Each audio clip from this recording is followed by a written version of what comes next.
మీ వంటగదిని ఒక రేంజ్లో మార్చేసి 2026 లేటెస్ట్ స్మార్ట్ టెక్నాలజీని ఇంటికి తెచ్చుకోవాలనుకుంటున్నారా?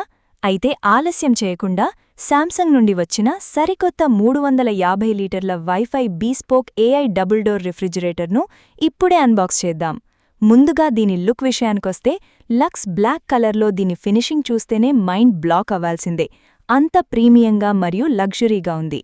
ఇది కేవలం ఫ్రిడ్జ్ మాత్రమే కాదు, మీ మాట వినే ఒక ఇంటెలిజెంట్ గ్యాడ్జెట్. ఇందులో ఉన్న కన్వర్టిబుల్ 5-in-1 ఫీచర్ వల్ల మీ అవసరాన్ని బట్టి ఫ్రీజర్ను కూడా నార్మల్ ఫ్రిడ్జ్లా మార్చేసుకోవచ్చు. అన్నిటికంటే క్రేజీ విషయమేంటంటే ఇందులో ఆర్టిఫిషియల్ ఇంటెలిజెన్స్ అంటే ఏఐ టెక్నాలజీ ఉంది. ఇది వైఫై ద్వారా మీ ఫోన్కి కనెక్ట్ అయి మీ వాడకాన్ని బట్టి కరెంట్ బిల్లును భారీగా తగ్గిస్తుంది. 3 స్టార్ రేటింగ్, డిజిటల్ ఇన్వర్టర్ మరియు ఫ్రాస్ట్ ఫ్రీ టెక్నాలజీతో వచ్చే ఈ 2026 మోడల్ మీ ఇంటికి పర్ఫెక్ట్ చాయిస్. కూరగాయలు, పండ్లు ఎప్పుడూ సూపర్ ఫ్రెష్గా ఉండాలంటే ఈ స్మార్ట్ ఫ్రిడ్జ్ ఫుల్ పైసా వసూల్ ప్రాడక్ట్. ఈ అన్బాక్సింగ్ వీడియో మీకు నచ్చితే వెంటనే లైక్ చేసి మరిన్ని లేటెస్ట్ గ్యాడ్జెట్ రివ్యూస్ కోసం ఇప్పుడే సబ్స్క్రైబ్ చేసుకోండి.